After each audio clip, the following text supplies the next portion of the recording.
go through some of these, and I've sort of done this in some ways in sort of chronological order, because one of the first sort of devices that was commercially available for people to be able to use as a light source was the Go Light Blue from Philips.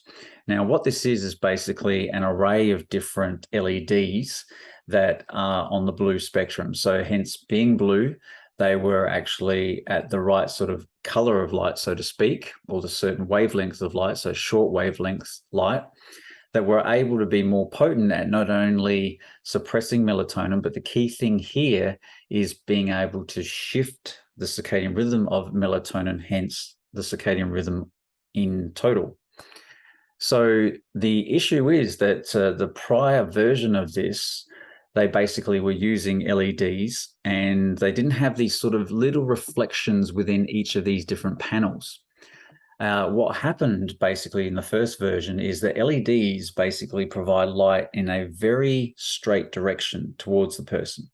And they don't necessarily do things like white light would do, where you have a certain white light lamp that basically sprays out more widely the light. So therefore, the issue with the first version here was that when it was pointing straight forward, the person just had to turn their head or look away or so forth, and then they weren't actually getting that bright light there. Even with this version here, they managed to put these little reflections, these little sort of mirrors, so to speak, in each of these different squares that allowed the LEDs to sort of go out a little bit wider, so as to try to sort of emulate the broad spectrum white light that would spray out more widely. But still, it was still providing a bit of a narrow type of band of light towards a person. So still, even if the person sort of like looked away and was doing other things, they would not be looking at the light and getting that full bright light there. So the studies that have been performed on this didn't really find them to be necessarily that effective, and probably why this particular device hasn't proven to sort of be out there commercially as well. So during that time, my PhD supervisors had gone through the research and were going through the commercialization of the retimer glasses. There were concerns around that time that the light that was going to be blue light was going to cause damage to the eyes. Yet if you look at even like the green light or the green blues, they can be quite effective at suppressing melatonin and changing the circadian rhythms. So basically, sort of as a path of least resistance and not getting sued, the inventors basically went for something more of a green light as opposed to the blue light, which has been shown to be still effective at changing circadian rhythms. The bonus here is that people can turn their heads around and wherever they look, they are getting the light in their eyes. One thing I might sort of add here is that you've got this little nose piece that's adjustable, and it's adjustable both in how far it can sort of go back and forward, away from the forehead and to the forehead, but also up and down as well. And that's really crucial, because what will happen is if this actual nose piece is fully up and people put this on, then what will happen is then they're getting sort of the light on the bottom of their cheeks, and you don't want that. You basically want to raise that up so that they're actually getting more bright light in the eye sockets. So that's really a crucial thing when you're going to do this. So if you have bought a pair of these, which I do recommend, at least to be able to sort of show and demonstrate to your clients, you can sort of put it on during the session as we do. We press this little button over here, which basically then turns them on, and it will turn them on sort of at half strength. And what will happen is that the lights, the LEDs, gradually build up in strength. And when you do press it once, you'll actually get this sort of like half semicircle light up, almost like the sun is rising. If you press it a second time, then you'll get this other circle that's a bright yellow light, which is basically saying this is full power. And so basically what is recommended is that you press this button. I actually demonstrate this to the clients. You press it once, you're sort of talking about you need to adjust it so it's not on the cheeks, it's on the eye sockets.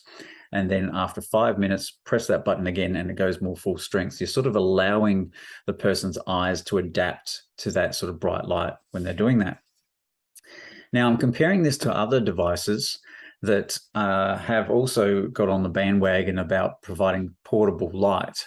And I won't necessarily name this particular one here, but as you can see, again, no matter where the person, no matter what they're doing and no matter which way they turn, they're always going to be getting this bright light.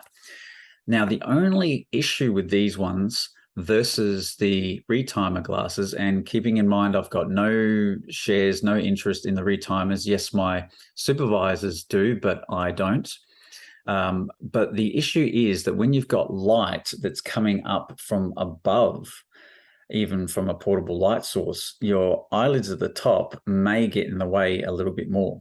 So from having the LEDs like the retimers coming from underneath, you're less likely to sort of have that interference.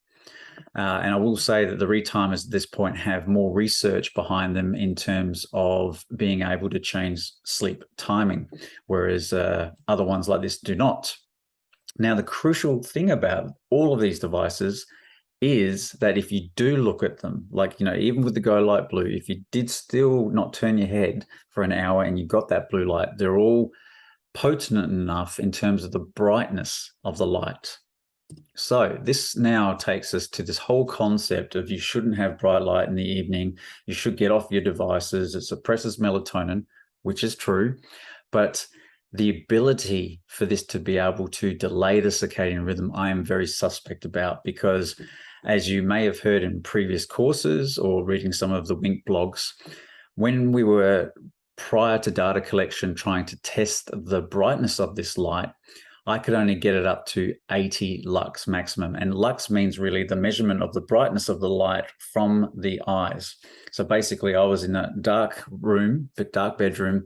I had a bright, full brightness iPad with a white background. I had to bend my knees so I could actually rest the iPad on my knees, which is what we were going to ask teenagers to do for an hour before bed. And that's when I could get the maximum amount of lux, which was 80 lux. In contrast, the retime glasses, they get up to about 500 lux. Overhead lights get up to around about, say, 100, 150 lux. So it's really me suggesting and trying to train you guys to understand that certain devices are potent enough to be able to perform evening bright light therapy. But I wouldn't bother doing evening bright light therapy with a device. If people couldn't afford all these things, I wouldn't fall back to a plan B to use a device to do evening bright light therapy. It is just not bright enough. So that's one big issue. Possibly the caveat to that is that, and it's sort of died down a fair bit, but you used to be able to get these things called Google Cardboard. And what it meant was it was basically using your phone in a certain box and using that virtual reality. It was a very sort of cheap and affordable way to do virtual reality. But if you actually had the phone this close, and I should sort of turn side on, so this close to your eyes, and you've got the brightness up, that's different, because what you're doing is that as the light source gets closer to your eyes, it gets more bright. So certainly if I got this iPad and put it right up to my face, or up to the tip of my nose, yes, it's going to be bright enough to be able to do evening bright light therapy. But who's going to do that? For starters, it's boring. It might bloody hurt the posture. I mean, I'm not an expert when it comes to physiotherapy and so forth, but I think there's better options out there. At least with these other devices here, you can get up and you can move around, which is actually an important thing when it comes to doing evening bright light therapy.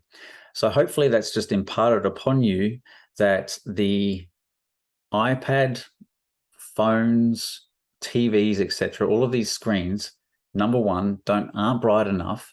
Number two, they're not used in society like we would do with evening bright light therapy, which is to use your iPad later and later and later every successive night. If you did that and it was bright enough, yes, you would be delaying your sleep patterns, but you got to get so close to your core temperature minimum eventually. You have to really get your bright light source to go later and later. People don't do that with their devices. They are not strategically going to bed later and later, having this light source later and later. So hopefully you know the difference now.